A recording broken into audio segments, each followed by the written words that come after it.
Halo, selamat malam semuanya.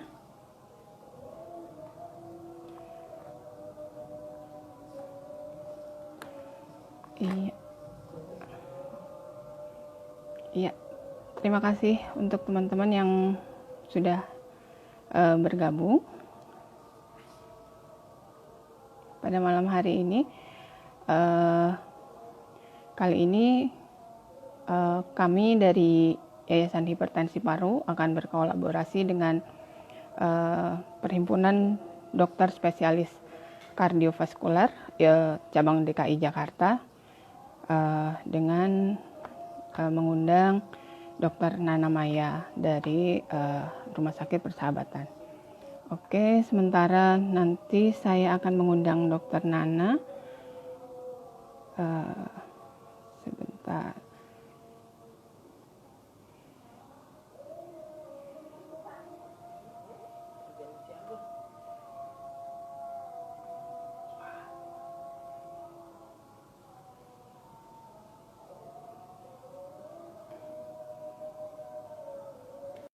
Sambil menunggu,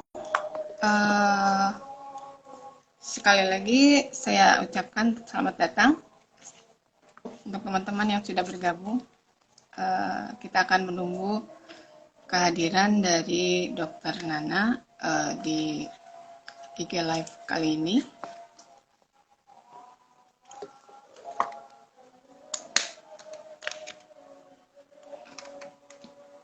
Oh iya, ya nanti pertanyaan disimpan dulu ya. Nanti dengan kalau sudah Dr. Nana sudah bergabung dan bersama kami.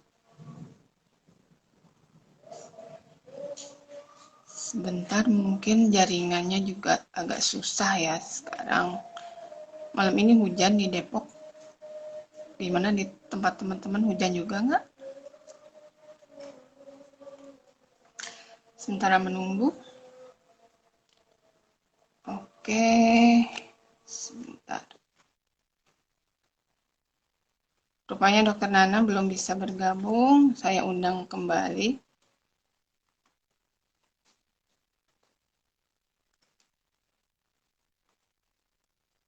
Oke. Wah, dari Aceh juga hadir ya. Terima kasih sudah hadir. Nah, halo, Halo, apa kabar dokter? Mbak Dian. Assalamualaikum. Waalaikumsalam. Ya, Apa terima kabar dok? kasih. Alhamdulillah, sehat. Iya, Mbak Dian juga iya. ya. Alhamdulillah. Senang Ah, sekali kita bisa ketemu di sini ya dok ya. iya, udah lama ya. Terakhir, eh, kapan ya Mbak Dian ya? Udah 3 tahun ya? Tahun lalu dok.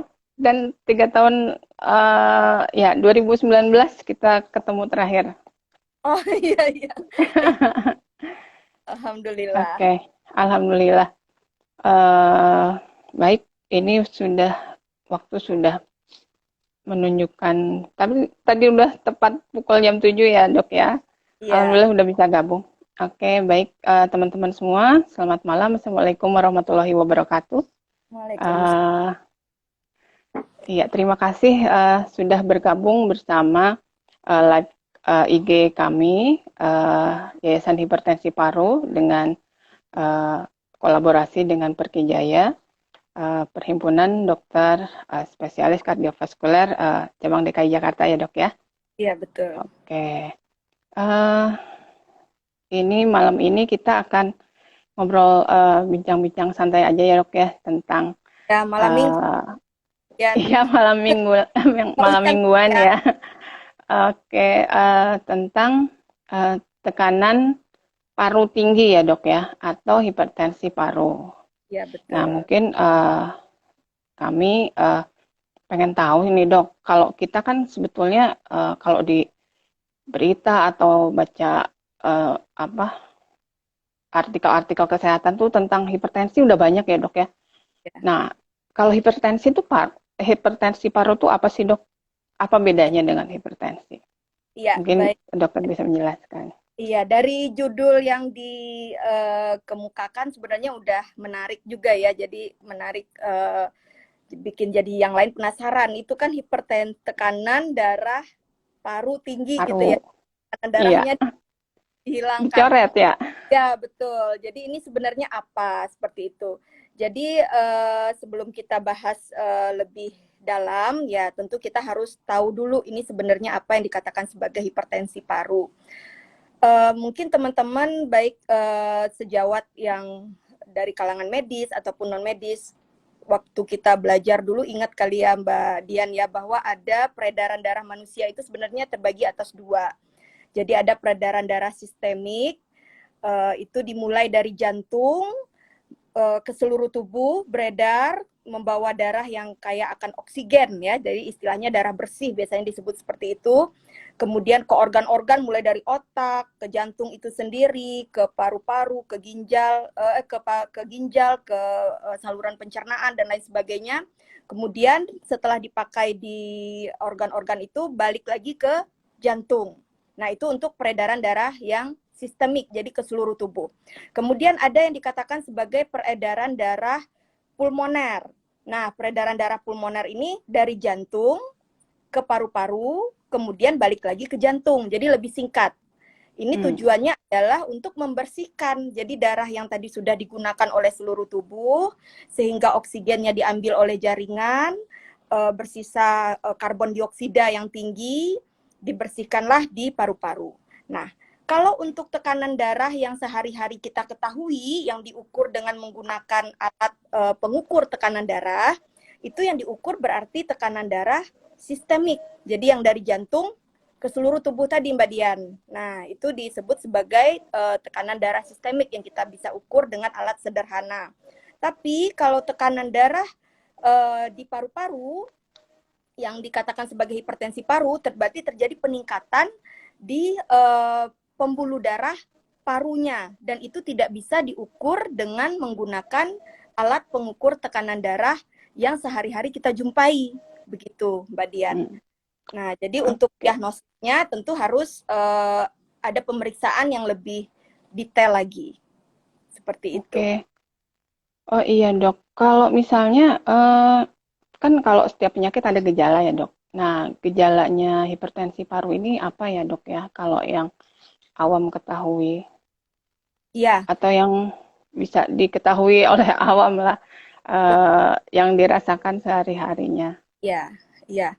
Nah, ini juga sebenarnya menjadi tantangan juga Mbak Dian. Jadi kenapa hipertensi paru ini tidak begitu dikenal luas? Karena memang seperti yang tadi saya bilang, diagnosisnya tidak sederhana. Jadi tidak seperti kalau kita ke dokter otomatis selalu kan diukur tekanan darah, kemudian nadi, kemudian suhu, seperti itu. Nah, kalau tekanan darah paru ini kita butuh pemeriksaan yang lebih advance. Nah, untuk gejalanya sendiri juga tidak ada yang khas sebenarnya. Jadi dia mirip dengan penyakit-penyakit jantung pada umumnya ataupun penyakit paru. Jadi paling sering itu adalah sesak. Sesak, mulai dari sesak ini juga tentu ada tingkatannya ya, mulai dari rasa mudah lelah seperti itu, kemudian mungkin dengan aktivitas ringan sedang yang harusnya dia bisa lakukan tanpa ada keluhan. Nah, ini sudah mulai ada keluhan seperti itu ya, jadi mudah capek, kemudian lelah saat beraktivitas, atau pada kondisi yang lebih berat lagi tentu tanpa aktivitas pun, atau mungkin aktivitas ringan lah ya, jalan sedikit, itu pasien-pasien sudah ngerasa nggak enak seperti itu. Jadi keluhan utamanya biasanya yaitu tadi, mudah lelah atau sesak, yang mungkin kita belum tahu nih, tidak bisa dijelaskan nih sebabnya kenapa ya. Oleh karena itu kita harus cari tahu seperti itu. Dan bisa disertai gejala yang lain juga. Mungkin nanti ada nyeri dada, kemudian ada keluhan berdebar dan seperti itu. Tapi tidak ada satu gejala yang khas yang menunjukkan bahwa ini hipertensi paru. Jadi dia menyerupai penyakit jantung atau penyakit paru pada umumnya. Seperti itu. Jadi kita harus aware sendiri ya dok, gejala-gejala yang kita alami itu apa, kemudian kita mengenali apakah itu bisa dikategorikan sebagai hipertensi paru, dan dengan diagnosa dokter baru kita bisa tahu bahwa apakah kita Oh, mengidap penyakit ini atau enggak ya. ya. Nah, Heeh. itu dok, Kemudian, maaf mungkin saya tambahin juga, jadi sebenarnya hipertensi paru ini secara, apa namanya, umum itu bisa terbagi dua. Jadi ada yang primer dan ada yang sekunder. Jadi kalau yang nah primer, ya, ya itu baru mau ditanyain oh, gitu. Iya. langsung nyambung. Jadi kalau yang primer itu memang lebih ke arah idiopatik ya, jadi tidak diketahui Hmm. sebab dan bisa juga bersifat herediter, jadi genetik gitu. Nah, yang Oh. sekunder ya, jadi yang sekunder ini adalah sebagai akibat dari kondisi lain.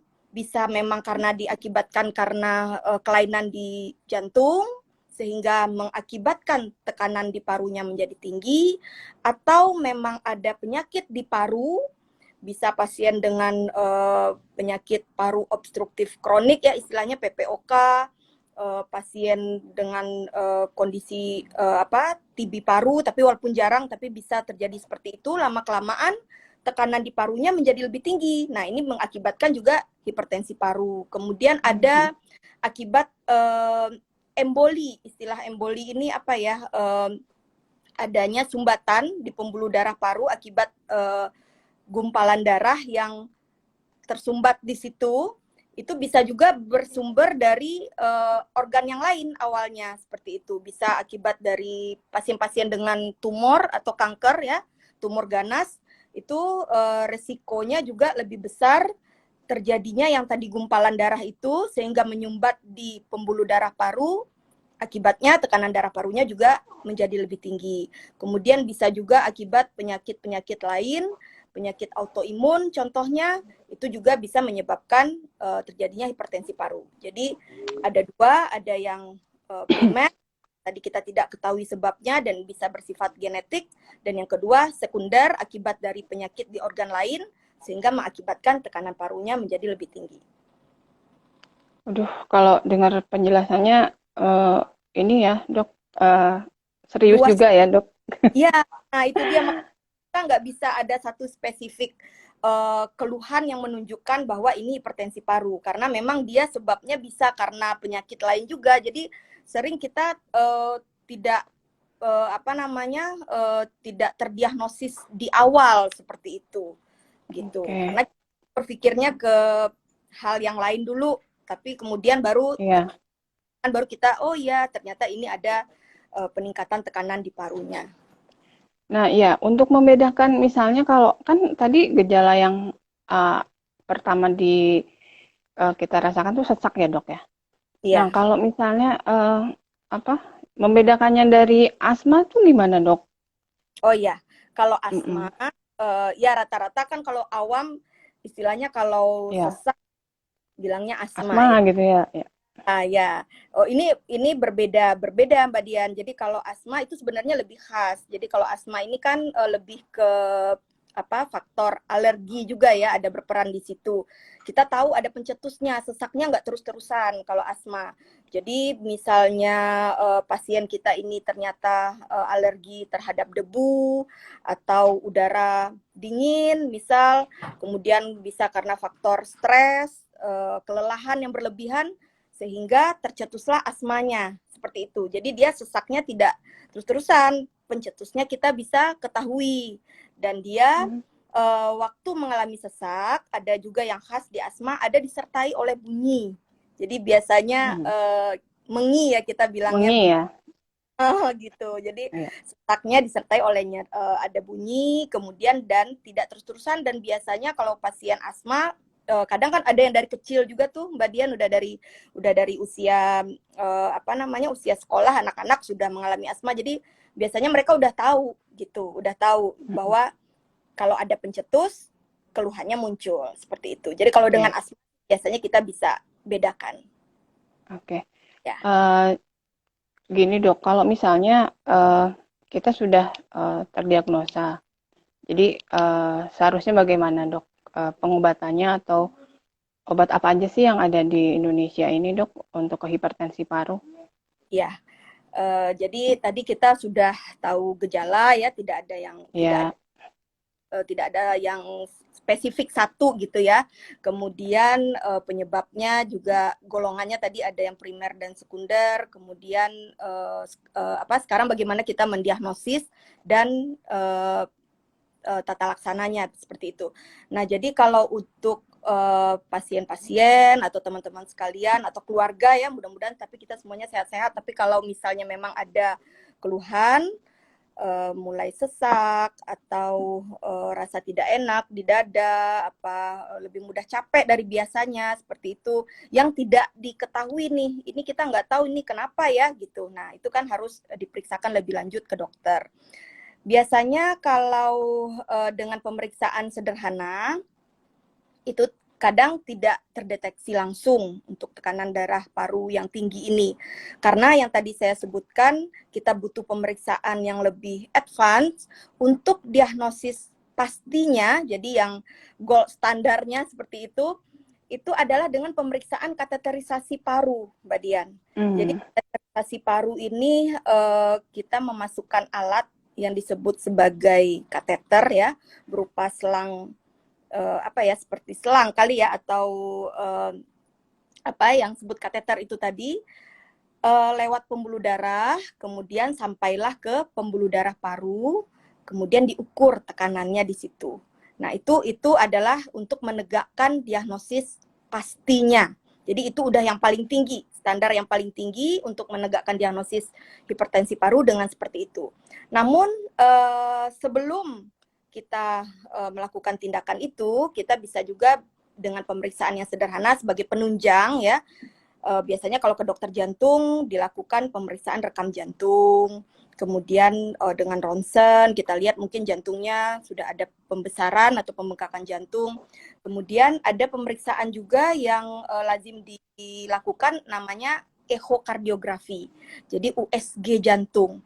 Nah dengan USG jantung bisa membantu kita, jadi kita akan melihat dokter bisa melihat bagaimana anatomi jantungnya, bagaimana ruang-ruang jantungnya, apakah memang ada kelainan di jantung itu sendiri, kemudian bisa memperkirakan, mengestimasi, walaupun memang tidak seakurat dengan pemeriksaan kateter jantung itu tadi, tapi dengan USG jantung biasanya dokter bisa mengestimasi berapa tekanan parunya. Nah dari situ dokter menyimpulkan bahwa ini ada suatu hipertensi paru atau tidak, dan mungkin nanti berlanjut ke pemeriksaan kateterisasi jantung. Di samping tentu saja kita harus cari penyebab utamanya itu tadi, Mbak Dian.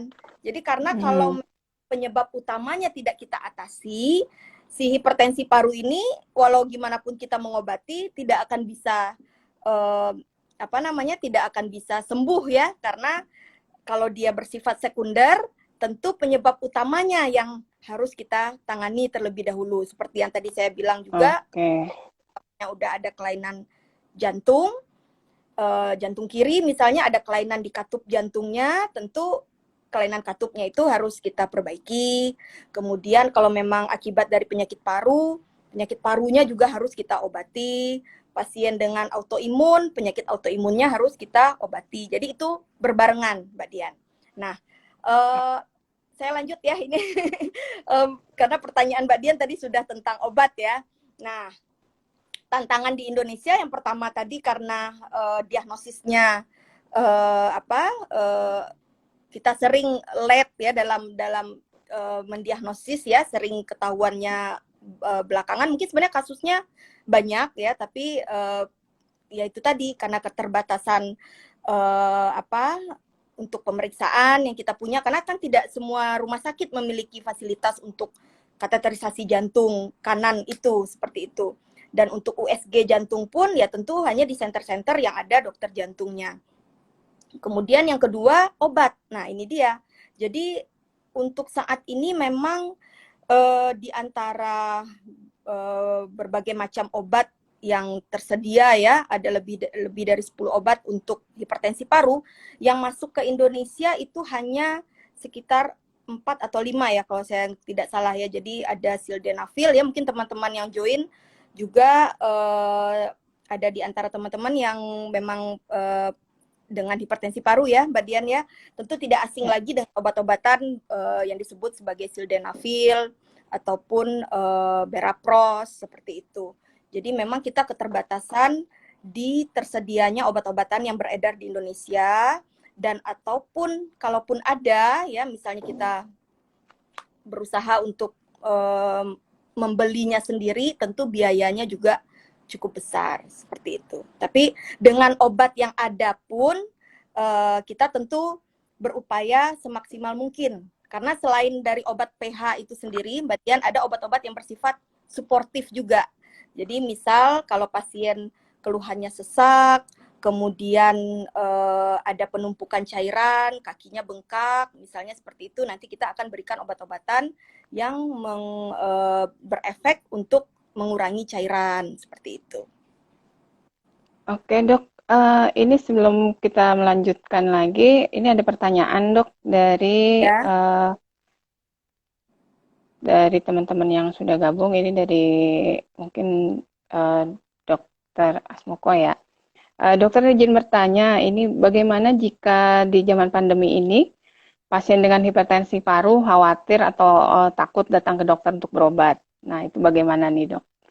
Iya, ya sekarang ini memang apa namanya, untuk ke rumah sakit pun jadi berpikir berkali-kali ya, karena pandemi ini sudah ini banget gitu. Kadang yang kita khawatirkan kan karena banyak yang OTG juga ya, Mbak Dian. Kadang di rumah sakit sendiri ternyata tenaga medis pun juga terkena seperti itu. Mungkin kalau memang kondisinya stabil, jadi kita balik lagi, kalau biasanya pasien-pasien dengan hipertensi paru kan kronik ya, Mbak Dian ya. Jadi pengobatannya jangka panjang, terus-menerus seperti itu. Biasanya pasien-pasien sudah paham dengan kondisinya, sudah mengetahui obat-obatan apa yang rutin diminum. Kalau kondisinya masih stabil ya, kalau dari saya silahkan untuk melanjutkan lagi obatnya, tidak perlu sekali sebulan. Biasanya kan kadang kalau ke dokter bisa 1 kali sebulan ya. Tapi kalau misalnya memang ada keluhan, tentu sebaiknya datang ke dokter dengan menjalankan protokol kesehatan. Di rumah sakit pun kita tentu sudah menjalankan protokol juga seperti itu, Mbak Dian. Jadi kalau masih bisa, stok obatnya masih ada, keluhan tidak ada, tidak ke dokter setiap bulan pun mungkin, tapi jangan sampai nggak ke dokter juga ya, Mbak Dian ya, karena kan ada hal. Sekarang sudah bisa online ya, Dok ya? Kenapa? Sudah bisa online juga, Dok? Fasilitas untuk telemedicine juga sudah ada ya. Ya. Jadi masih bisa melanjutkan obatnya. Kemudian yang pasti kalau ada keluhan harus segera ke dokter, atau kalau misal menggunakan fasilitas telemedicine juga bisa. Dan beberapa dokter kan sekarang mungkin juga udah hampir ini ya, sebagian besar sudah tidak asing lagi untuk berbagi nomor telepon seperti itu ya, Mbak Dian. Jadi bisa kontak langsung ke dokternya. Ya, tapi kalaupun harus ke rumah, insya Allah tidak apa-apa, karena di rumah sakit pun kan kita sudah menjalankan SOP-nya, protokol era new normal ya. Jadi udah dibuat aturan-aturannya untuk mengurangi atau menghindari terjadinya penularan COVID-19. Oke, terima kasih, Dok. Ini ada pertanyaan lagi dari teman-teman, dari Mbak Weni. Izin bertanya, seberapa efektif obat-obat yang dikonsumsi pasien PH ini, Dok? Iya, ya, jadi balik lagi tadi kita harus tahu penyebab utamanya apa. Jadi kalau dari studi-studi yang ada, Mbak Dian, dan panduan yang sudah dibuat oleh dokter jantung ya, kalau di Eropa, Amerika, ataupun di Indonesia sendiri kita ada panduannya yang sudah terbukti bermanfaat, itu sebenarnya untuk yang primer. Jadi obat-obatan hipertensi paru itu yang sudah terbukti manfaatnya adalah untuk yang primer tadi, yang kelompok yang pertama, yang idiopatik ataupun yang bersifat herediter seperti itu. Tapi kalau untuk diakibatkan oleh misalnya penyakit paru ataupun penyakit jantung katup seperti itu tadi, tentu yang kita obati adalah penyebab utamanya. Tapi dengan menggunakan obat-obatan ini, kalaupun memang belum ada yang menyebutkan bahwa sampai sembuh ya 100%, karena kan harus terus-menerus mengkonsumsi obat-obatan. Tentu ini diharapkan bisa yang pertama mengurangi keluhan ya. Kemudian dengan mengurangi keluhan tentu quality of life dari pasien juga lebih baik. Karena yang kita harapkan pasien dengan hipertensi paru tetap bisa beraktivitas, menjalani kehidupan seperti biasa, tetap bisa bekerja, yang masih sekolah bisa tetap sekolah, seperti itu. Kemudian yang ketiga, untuk mengurangi rehospitalisasi. Jadi kan kita tidak mau kalau pasien itu bolak-balik rawat gitu, Mbak Dian. Jadi dengan obat-obatan, ya tentu saja membantu itu tadi, mengurangi keluhannya, memperbaiki kualitas hidupnya, mengurangi masa rawatan, mengurangi kekerapan rawatan, seperti itu. Dan memang ada juga untuk jenis, karena yang tadi sangat luas ya, penyebab dari hipertensi paru ini sangat luas ya. Dan memang dengan konsumsi obat-obatan tentu bisa juga membantu untuk menurunkan tekanan di parunya. Seperti itu. Oke, baik dok. Selanjutnya ini ada yang bertanya, apakah ASD pada perempuan dewasa bisa menurun ke anaknya? Apakah hal itu sudah pasti menurun ke anak? Seperti itu pertanyaannya dok dari Ibu Bagaswirati. Oke. Silakan dokter. Ya, iya betul. Jadi kalau penyakit jantung bawaan ini tentu sama dengan yang bersifat genetik ini, biasanya memang ada risiko untuk diturunkan. Tapi tadi pertanyaannya pasti gitu ya, Mbak Dian ya, pasti. Ya, Jadi pasti. tidak. Apakah pasti menurun ya? Oh tidak.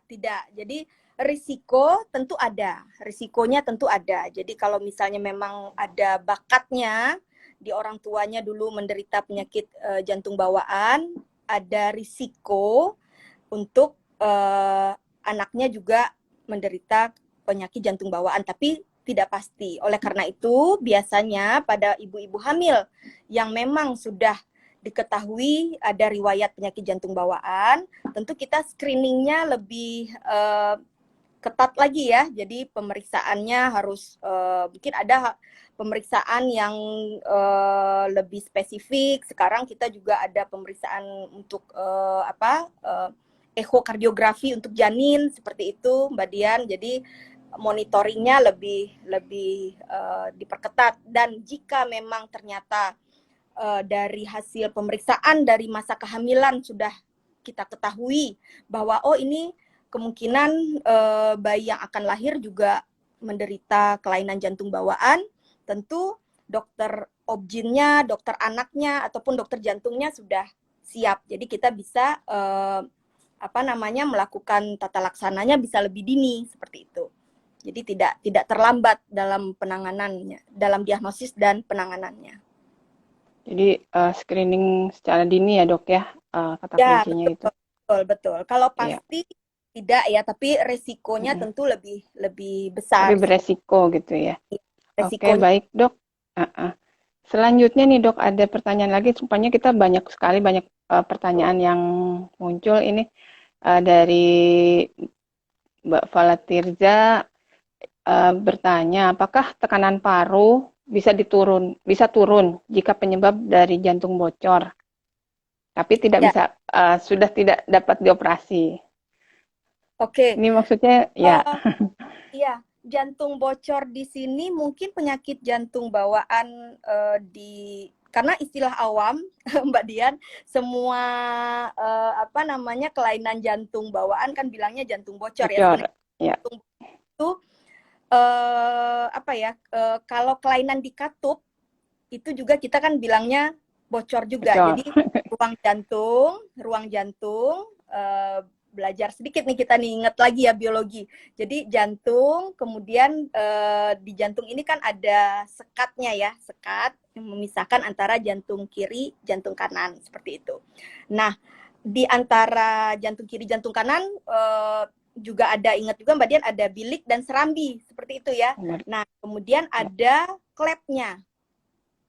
Kalau ada kelainan di klep jantung, jadi harusnya kalau klep jantung itu kan waktu darah dipompakan bukanya lebar, kemudian waktu jantung menerima darah, klepnya tertutup ya, menerima darah dan itu harus rapat.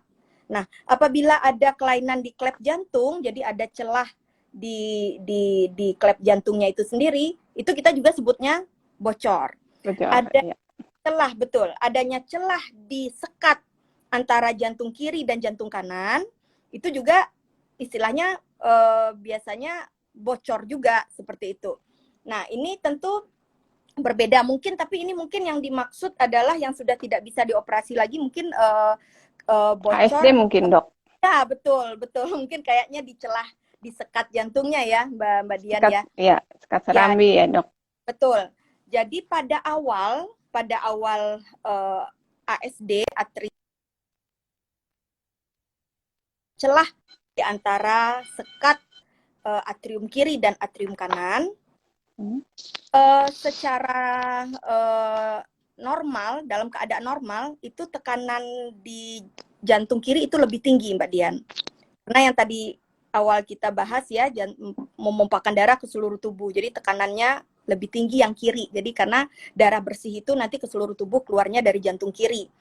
Tekanan di jantung kiri lebih tinggi dibandingkan dengan tekanan di jantung kanan.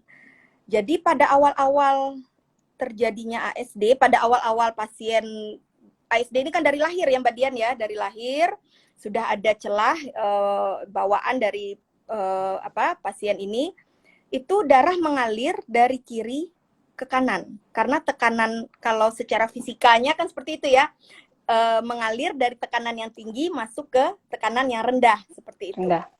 Betul. Tapi lama-kelamaan karena adanya kebocoran ini tadi, tekanan di sebelah kanan juga mulai naik. Jadi awalnya darahnya terlalu deras ke kanan. Nah, jantung kanan ini kan nanti mompanya ke paru-paru. Yang tadi, yang balik lagi, yang peredaran darah kita tadi kan, dari jantung ke paru. Jadi banjir istilahnya parunya. Istilahnya ya, jadi karena aliran darahnya jadi berlebih dari yang seharusnya. Sehingga itulah terjadi perubahan di pembuluh darah paru, sehingga tekanan di parunya menjadi lebih tinggi. Nah, kalau tekanan di paru sudah menjadi lebih tinggi, darah dari jantung kanan mau masuk ke paru nggak bisa. Karena kan dari tekanan rendah ke tekanan tinggi nggak bisa masuk kan, berarti Mbak Dian. Nah, dia masuklah kalau dia sudah lebih tinggi dari jantung kiri, sehingga berbalik arah, Mbak Dian. Berbalik arah dari jantung aliran darah kanan lah yang masuk ke kiri. Nah, darah yang kotor tadi, yang tinggi CO2 ya, yang kurang oksigen lah yang bercampur ke jantung kiri, sehingga nanti beredarnya jadi kekurangan oksigen. Dalam keadaan seperti ini, memang kita sudah tidak bisa tutup lagi, Mbak Dian. Kita sudah tidak bisa operasi lagi. Jadi kalau ASD itu masih alirannya masih dari kiri ke kanan, itu masih bisa kita tutup yang tadi celahnya itu tadi. Tapi kalau sudah berbalik arah, itu yang disebut sebagai Eisenmenger ya. Jadi sudah saking tingginya tekanan di paru, sehingga tekanan di jantung kanannya lebih tinggi, aliran tadi yang dari kiri ke kanan, sekarang udah dari kanan ke kiri. Dalam keadaan seperti ini kita sudah tidak bisa tutup lagi, Mbak Dian. Jadi ini memang sangat disayangkan ya, terutama untuk pasien-pasien kita yang memang keterlambatan mungkin dalam diagnosis, atau mungkin diagnosisnya tidak terlambat, mungkin dari kecil sudah tahu, dokter sudah menyarankan, namun karena keterbatasan keterbatasan ilmu mungkin, atau mungkin dulu kita untuk asuransi kesehatan tidak seperti sekarang sehingga biayanya besar, jadi orang tua nanti aja dok, tidak usah dioperasi seperti itu, sehingga sampailah pada keadaan yang tadi ini yang kita sebut Eisenmenger ini, sudah tidak bisa dioperasi lagi. Nah, dengan obat-obatan membantu sih Mbak Dian. Jadi intinya ya membantu itu tadi, kita berharap ya tekanannya pertama itu tentu kita mencegah progresivitas penyakitnya ya, agar jangan tidak saking tingginya tekanannya ya, karena mengancam nyawa juga tentunya. Tentu ya itu tadi ya bisa mengurangi, tapi balik lagi biasanya kalau sudah Eisenmenger untuk kembali normal lagi tekanannya, kemudian kita bisa tutup lagi celahnya, itu mungkin boleh dikatakan tidak bisa ya, sulit seperti itu. Tapi ya tetap konsumsi. Baik dok. Ya. Oke, baik dok. Ini selanjutnya tentang ini dok. Apakah hipertensi paru dapat didiagnosa melalui ronsen? Kalau ada tulisan kardiomegali di hasil ronsennya. Ya. Selain hipertensi paru, apa ada kemungkinan diagnosa yang lain? Oke, baik. Jadi diagnosis untuk hipertensi paru, ingat, saya maaf ya mengulang-ulang lagi ya, nggak apa-apa ya, biar Iya dok, biar hafal, biar ya, biar gitu. hatam nanti kita. Jadi pertama tentu diagnosisnya, kalau yang diagnosis pastinya harus dengan kateterisasi jantung, karena dengan pemeriksaan dari luar itu kita tidak bisa tahu seberapa sebenarnya pastinya tekanan di dalam pembuluh darah paru. Tapi karena ini bersifat invasif dan fasilitasnya tidak ada di semua center rumah sakit, kita bisa lakukan pemeriksaan yang itu tadi, USG jantung. Dengan USG jantung, dokter bisa mengestimasi berapa tekanan di pembuluh darah paru, sekaligus untuk menilai juga bagaimana kondisi jantungnya. Nah, bagaimana dengan ronsen? Jadi kalau dengan ronsen, tentu saja kita tidak bisa, Mbak Dian. Karena ronsen ini terlalu masih umum ya, jadi masih level untuk mendiagnosis hipertensi paru tentu tidak bisa, dan levelnya masih di bawah. Jadi pemeriksaan awal-awal ya mungkin kita bisa, tentu kita ronsen karena kita pengen lihat jantungnya besar atau tidak. Kita lihat apakah ada kelainan di paru atau tidak. Karena dengan ronsen itu kan ronsen dada yang bisa kita nilai jantung dan paru. Seperti itu. Jadi untuk screening awal mungkin bisa, setidaknya untuk kecurigaan seperti itu Mbak Dian. Jadi kalau lihat dari ronsennya, oh ya ini ada pembesaran jantung, yang tadi disebut kardiomegali, itu istilahnya ada pembesaran jantung. Kita lihat bagaimana paru-parunya, apakah ada penyakit di paru atau tidak. Kecurigaan mungkin bisa kita nilai dari situ, tapi untuk diagnosis pasti harus lanjut ke pemeriksaan yang lebih tinggi, seperti itu. Oh iya, ini sambungannya juga nih dok, ada pertanyaan. Menegakkan diagnosis hipertensi pulmonal, kalau buat teman-teman di Vaskes primer, gimana ya dok? Apakah obat hipertensi seperti diuretik bisa digunakan untuk hipertensi pulmonal? Ya, terima kasih. Bagus pertanyaannya ya. Memang yang dibutuhkan tentu awareness dari kita ya. Jadi kita harus berpikirnya ada loh penyakit yang disebut sebagai hipertensi paru gitu. Dengan berpikiran itu saja itu sudah bagus sekali Mbak Dian, karena memang dari pemikiran kita itu awalnya itulah yang menyebabkan dokter jadi lebih bisa mendiagnosis hipertensi paru sejak dini. Kalau kita tidak terpikir sama sekali bahwa ada penyakit hipertensi paru, tentu itu kita nggak lebih lanjut untuk menggali seperti itu. Jadi kalau untuk di fase ke-1, tentu kan untuk USG jantung saja mungkin ya tidak ada, karena tidak ada SPJP-nya ya di situ. Kecurigaannya balik lagi seperti yang tadi, pasien dengan keluhan sesak. Oh ya Mbak Dian, tadi saya keluhannya tadi terutama sesak ya. Jadi selain sesak, bisa apakah nyeri dada, ataukah berdebar, bisa juga bengkak. Ya, tadi saya lupa, padahal bengkak ini penting ya. Jadi, akibat tekanan di parunya tinggi, sebenarnya balik lagi kalau kita pikir tadi patofisiologi penyakitnya, karena tekanan di parunya tinggi, aliran darah mau masuk ke paru tidak bisa, akibatnya tertahan, itu tadi kan. Tertahan juga cairan-cairan aliran darah yang di organ-organ lain, mulai dari kaki. Terutama yang paling sering ketemu kan bengkak kakinya ya, karena secara ini kan gravitasi air pasti cari tempat yang lebih rendah. Betul. Jadi dari kaki susah tuh aliran darah untuk naik ke atas karena yang di atasnya tekanannya lebih tinggi. Biasanya bengkak dulu di kaki, bengkak di tungkai, kemudian mulai bengkak di perut ya, atau disebut sebagai asites. Nah, jadi kalau teman-teman yang berada di fase 1 menemukan pasien, ini kan juga pasien gagal jantung juga keluhannya seperti ini nih, Mbak Dian. Pasien dengan gagal jantung, pompa jantungnya melemah ya, bukan jantung kanannya ya, jantung kirinya ini juga keluhannya seperti ini.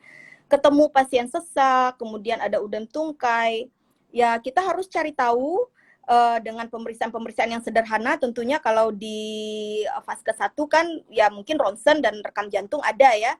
Kalau memang ketemu adanya pembengkakan jantung, ya disarankan rujuk dulu ke rumah sakit untuk pemeriksaan lebih detail. Nanti kalau diagnosisnya sudah tegak, ya dan untuk obat-obatan sepertinya kalau di fase 1 ya tentu tidak ada ya. Jadi mungkin hanya obat-obatan yang untuk mengurangi simptom saja, Mbak Dian. Untuk pertolongan pertama silahkan teman-teman, mungkin kalau pasien memang datang dengan keluhan sesak, ada bengkak di kaki, bengkak di perut, boleh untuk memberikan furosemid ya. Tapi saran ya tetap untuk dirujuk. Ya, seperti itu. Karena keterbatasan di fase 1 tidak bisa untuk melakukan tata laksana untuk diagnosis dan tata laksana hipertensi paru karena keterbatasan fasilitas dan obat yang tersedia. Oke, ya terima kasih dok jawabannya. Nah ini selanjutnya masih semangat kan ya dok? Ini masih banyak pertanyaannya, sedangkan waktu kita tinggal sekitar 15 menit lagi. Ya. Atau 10 menit lagi. Mungkin singkat-singkat tapi jelas ya dok ya jawabannya. Nah ini ada pertanyaan nih, kalau pasien PH dengan jantung bawaan setelah dioperasi dan PH sembuh, apakah harus rutin kontrol? Apakah langsung bisa lepas obat PH-nya dok? Oke. Jadi biasanya kalau memang sudah bisa dioperasi, ya kita berharap tentu tekanan parunya sudah turun ya. Kemudian dikatakan juga di sini sudah normal, alhamdulillah. Tapi tetap kita harus waspada, Mbak Dian. Jadi hipertensi paru pada pasien-pasien dengan kelainan jantung bawaan, walaupun sudah dioperasi, risiko untuk muncul lagi itu ada. Walaupun, ya betul, risiko. Begitu ya dok. Nah, makanya obat-obatan biasanya dokter SPJP-nya tidak langsung untuk stop obat. Ya, biasanya nanti dipantau dulu.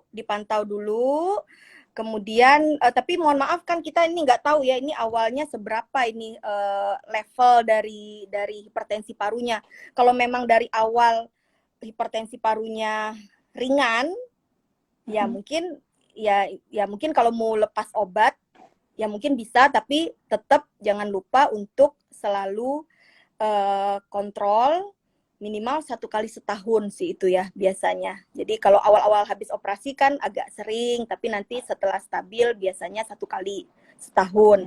Tapi kalau memang sebelum operasi itu tekanan parunya pada level yang tinggi, kemudian turun di operasi, nah ini masih butuh pemantauan, Mbak Dian. Jadi ini case by case seperti itu. Jadi mungkin bisa konsultasikan karena kan yang lebih tahu kondisinya tentu dokter yang merawat ya.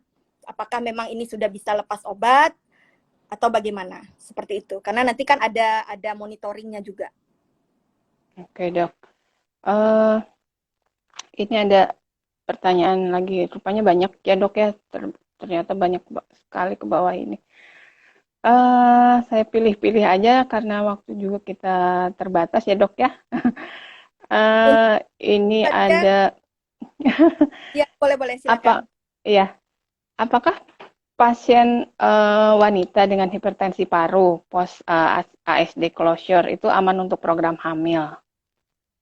Oh ya, nah ini sering juga ya pertanyaan. Betul dok. Ya, karena kalau wanita kan nalurinya ya kita menjadi ibu ya, Mbak Dian ya.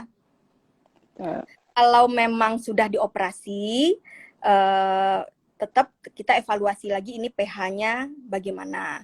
Sebenarnya kalau memang untuk kondisi lain ya, mungkin bukan di kasus ini ya, kalau secara umum pasien pH, apalagi kalau pH-nya berat, itu tidak disarankan untuk hamil. Karena tentu saja sangat beresiko untuk ibu, seperti itu. Kalau memang sudah dioperasi, ASD-nya sudah dioperasi, kemudian tidak ada hipertensi paru, ya boleh untuk menjalani program hamil, tentunya dalam pemantauan oleh dokter jantung dan dokter kebidanan. Gitu, Mbak Dian. Oke, Dok. Kalau sudah dioperasi, Ini sudah ini ya, sudah normal ya. Ya. Oke, baik. Terima kasih jawabannya, Dok. Nah, ini ada pertanyaan yang sebetulnya mungkin ada tentang nilai pari nih, Dok. Ada pertanyaan, bagaimana cara menurunkan nilai parinya?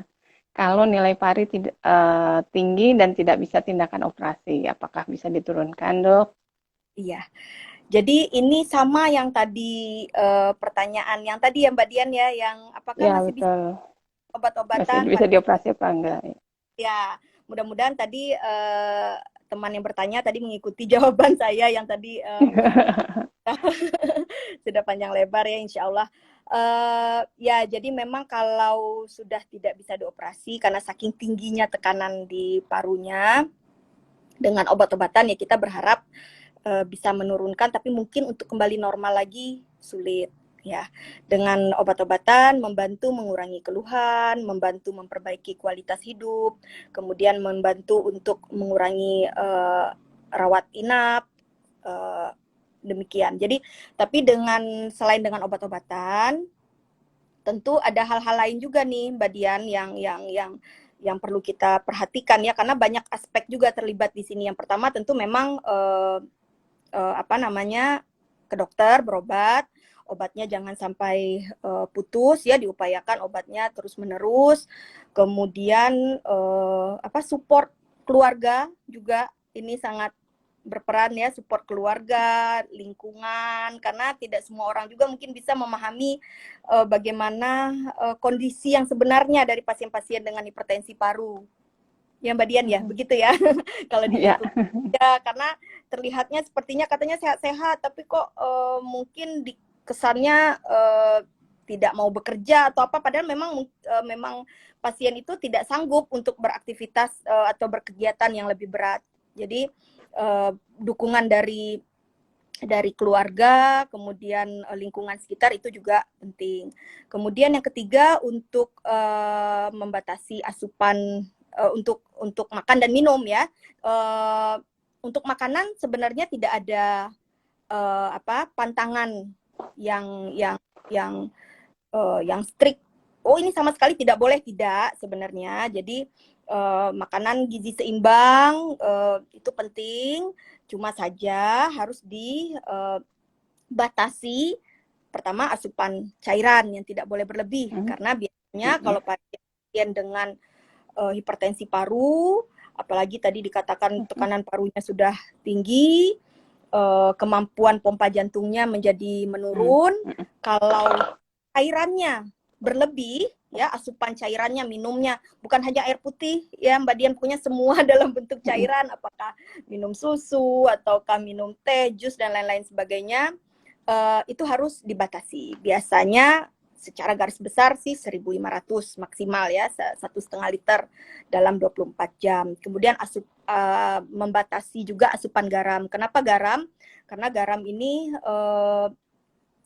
bisa menahan cairan seperti itu. Jadi bisa menyebabkan bengkaknya jadi sulit teratasi. Dan yang tidak kalah pentingnya juga aktivitas untuk berolahraga nih Mbak Dian. Jadi bukan berarti tidak bisa ngapa-ngapain atau tidak boleh ngapa-ngapain ya. Jadi tetap hanya saja harus mengukur kemampuan. Jadi tidak boleh dipaksakan. Biasanya kalau untuk pasien-pasien PH kita sarankan untuk intensitasnya yang tentu saja yang ringan, sedang. tidak bisa dipacu untuk berolahraga yang intensitas tinggi. Berat-berat ya dok ya. Itu tidak. Jadi mungkin dengan beraktivitas ataupun berolahraga yang levelnya ringan atau sedang sesuai dengan kemampuan. Begitu sudah tidak sanggup, tidak bisa dipaksakan. Ya, jadi lebih kurang seperti itu penjelasannya. Jadi kalau untuk menurunkan lagi ya dengan obat-obatan kita berharap lebih turun ya, membantu, tapi untuk sampai ke normal lagi itu sulit. Jadi selain dengan obat juga mengingat hal-hal lain tadi yang bisa mendukung juga bagaimana pasien-pasien dengan PH dapat menjalani aktivitas sehari-hari. Oke, iya. Baik dok. Tak terasa ya dok ya. Kita sudah 50 menit berbincang tentang hipertensi paru. Mungkin Rupanya banyak sekali. iya, Iya, mungkin banyak sekali. dan satu pertanyaan sebelum kita closing, Oke, sebelum kita boleh? closing, ini eh, ada pertanyaan ini dok. Apakah pH pasien PJB pH yang sudah dikoreksi ternyata tidak hilang pH-nya? Ya, Bahkan ada yang beberapa tahun muncul kemudian itu. yang tadi Uh, ya. Masih bisa kemungkinan muncul lagi seperti itu. Oh iya, mungkin itu sudah ya dok ya, tadi sudah terjawab. Yang ini mungkin terima Kontrol. kasih. Ya dokter mungkin bisa memberikan closing untuk acara live IG kita hari ini, malam Ya, ini. baik. Silakan dok. Sebelumnya ya, saya mengucapkan terima kasih, senang sekali bisa kita berbagi ilmu ya di malam minggu yang berfaedah ini. Iya Mudah-mudahan apa betul dok. yang kan bisa diterima oleh teman-teman ya, bisa menambah wawasan juga, semoga bermanfaat. Sebagai take home message-nya ya, seperti yang kita harus aware ya, yang pertama kita harus aware bahwa memang ada kondisi suatu penyakit yang disebut sebagai hipertensi paru, walaupun memang ini tidak sepopuler penyakit-penyakit lain. Kenapa? Karena diagnosisnya itu tadi, diagnosisnya masih sulit karena keterbatasan fasilitas, kemudian gejalanya juga tidak khas ya, karena gejalanya menyerupai penyakit jantung ataupun penyakit paru pada umumnya, seperti itu. Kemudian yang ketiga, ada keterbatasan juga dalam hal obat-obatan. Namun ini tidak menyebabkan kita untuk menjadi pantang menyerah ya. Kita terus semangat, kita terus berusaha dengan obat-obatan yang tersedia. Tentunya kita berusaha semaksimal mungkin untuk membantu teman-teman dengan hipertensi paru. Dukungan keluarga juga penting, kemudian untuk aktivitas sehari-hari yang tadi disebutkan juga, untuk aktivitas berat mungkin tidak bisa, tapi untuk aktivitas ringan dan sedang, untuk berolahraga tetap dikerjakan sesuai dengan kemampuan. Makan dan minumnya juga ada yang perlu diperhatikan, yaitu untuk asupan cairan dan asupan garam. Kemudian apalagi ya, yang penting dukungan keluarga, berdoa, kita sama-sama berusaha, insya Allah teman-teman semua diberikan kesehatan untuk hipertensi paru yang diketahui sebabnya ya, apakah itu PJB, apakah itu kelainan katup, tentu ataupun emboli paru yang tadi ya Mbak Dian, ada emboli paru juga, kita berobat, kita atasi penyebab dasarnya. Dengan demikian kita berharap pH-nya juga bisa teratasi. Ya, demikian Mbak Dian. Oh ya, Baik. tadi ya pertanyaan, ada salah satu pertanyaan, karena ini pandemi bagaimana kontrolnya? Tidak usah takut. Kalau yang masih ada obatnya di rumah boleh diteruskan, tidak terlalu sering ketemu dokter ya, mungkin masih bisa ditolerir, tapi sekarang ada fasilitas telemedicine, bisa menghubungi dokter, dan kalaupun memang harus ke rumah sakit silahkan, karena kita tentu saja sudah menjalankan SOP untuk pandemi ini. Oke, baik dok. Terima kasih atas penjelasannya yang tadi luar biasa sekali untuk pembelajaran kita semua ya dok ya. Amin. tentang tekanan darah paru atau hipertensi paru. Baik, kita sudah di penghujung acara nih. Saya Dian Deliani dari Yayasan Hipertensi Paru, kemudian Dr. Nana dari Perkijaya mengucapkan terima kasih atas atensi teman-teman semua. Mohon maaf jika ada pertanyaan yang belum terjawab. Mungkin nanti ada sesi kedua tentang hipertensi paru selanjutnya ya dok ya. Ya, Mbak Dian. Mudah-mudahan Amin. karena masih banyak pertanyaan yang belum terjawab nih dok. Banyak banget jawab Iya, ya. ini mungkin hanya pengantar tentang hipertensi paru karena memang penyakit ini masih belum uh, populer atau ya memang masih langka ya dok ya, baik di kalangan medis sekalipun atau baik di masyarakat.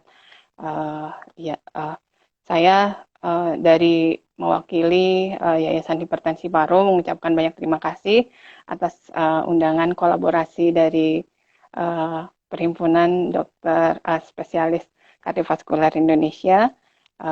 Mengucapkan banyak terima kasih. Sama-sama Mbak Apalagi ya Dian. dok ya, Terima kasih. Ya, ada salam-salam untuk salam. teman-teman tadi ya. Ya, Ya, PHR. Betul. PHR sih ya, iya betul. Ya, Ya, itu saja dok. Mungkin ketemu lagi. Kalau uh, pandeminya kita ketemu, bisa ketemu ya online, bisa ketemu ketemu langsung online gitu. ya. Oke, iya untuk mengingatkan juga mungkin jika teman-teman yang belum bergabung bisa bergabung di Yayasan Hipertensi Paru dengan follow akun hipertensi paru, Perkijaya. Kami juga memiliki grup-grup wilayah seluruh Indonesia nih dok, Iya itu anggota kami. Ya, anggota kami sekarang dari 8, sekarang 800 orang. ya Allah. Iya, dari kami pertama kali berdiri di tahun 2012 ya dok ya. Jadi 8, 8 orang pasien. 8 orang. Selama 8 tahun, sekarang 800 orang. Hebat. Oke, ya, Enak, bisa berbagi informasi ya Mbak Dian ya. iya baik, iya, Juga, oke. insya Allah. Iya, terima kasih dok. Sekali lagi kami ucapkan wassalamualaikum warahmatullahi wabarakatuh. Sampai Waalaikumsalam jumpa lagi. semuanya. Saya N ya dok. Yuk, silakan.